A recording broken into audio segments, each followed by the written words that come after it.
Madam ಯಾಕೆ ನಿಮ್ಮದು almost villains ನೀವೇ ಚೂಸ್ ಮಾಡೋವಂಥದ್ದು ಅಥವಾ ನಿಮ್ಮನ್ನು ನೋಡಿ ಆಯ್ಕೆ ಮಾಡಿ ನಿಮಗೆ ಆ ಕ್ಯಾರೆಕ್ಟರ್ ಕೊಡ್ತಾರಾ? ಅಂದರೆ ಒಂಥರ ಆ್ಯಟಿಟ್ಯೂಡ್ ಇರೋಂಥ ಕ್ಯಾರೆಕ್ಟರ್ಗೆ ನಂಗೆ ತುಂಬ ಸೂಟ್ ಆಗ್ತೀನಿ ಅಂತನೋ, ಅಥವಾ ನಾನು ಹಿಂದೆ ನೆಗೆಟಿವ್ ರೋಲ್ಸ್ ಮಾಡಿ ಪ್ರೂವ್ ಮಾಡ್ಕೊಂಡಿರೋದ್ರಿಂದ ಓಕೆ ಇವ್ರು negative role already I have proved ಚೆನ್ನಾಗಿ ಮಾಡ್ತೀನಿ ಅಂತ. ಸೊ ಹಾಗಾಗಿ ಇಟ್ಸ್ ಎ ಸೇಫ್ ಬೆಟ್ ಅಂತ. ಇವ್ರು ಎಕ್ಸ್ಪೆರಿಮೆಂಟ್ ಮಾಡೋದಕ್ಕಿಂತ ಆಲ್ರೆಡಿ ಪ್ರೂವ್ ಆಗಿರೋದನ್ನ ತೊಗೊಂಡ್ಬಿಟ್ರೆ ಇಟ್ ಇಸ್ ಗುಡ್ ಅಲ್ಲ.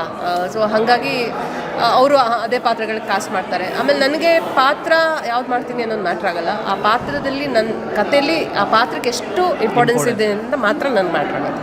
ಸಿನಿಮಾ ಇರ್ಬೋದು, ಸೀರಿಯಲ್ ಇರ್ಬೋದು, ನನಗೆ ಆ ಕಥೆಯಲ್ಲಿ ನನ್ನ ಪಾತ್ರ ಏನು, ನನ್ನ ಒಂದು ಸ್ಕ್ರೀನ್ ಪ್ರೆಸೆನ್ಸ್ ಇರ್ಬೋದು, ಅಥವಾ ಆ ಕತೆಗೆ ನನ್ನ ಒಂದು ನಾನೇನು ಕೊಡ್ತಾ ಇದ್ದೀನಿ ಆ ಕತೆ ನನ್ನ ಪಾತ್ರ ಮೂಲಕ ಅನ್ನೋದು ಮ್ಯಾಟ್ರ್ ಆಗುತ್ತೆ. ಸೊ ಹಾಗಾಗಿ ನಮ್ಮ ಬದುಕೆ ಇದಾಗಿರೋದ್ರಿಂದ ನನಗೆ ಇದೇ ಥರ ಪಾತ್ರ ಬೇಕು ಅಂತ ಕೂತ್ಕೊಂಡ್ರೆ ಆಯ್ತಮ್ಮ ನೀನು ಮನೇಲಿರು ಅಂತ ಹೇಳ್ತಾರೆ. ಸೊ ಹಾಗಾಗಿ ಜೀವನ ಹೇಗೆ ನಡೀತಾ ನಾನು ಹೋಗ್ತಾ ಇರೋದಷ್ಟೇ.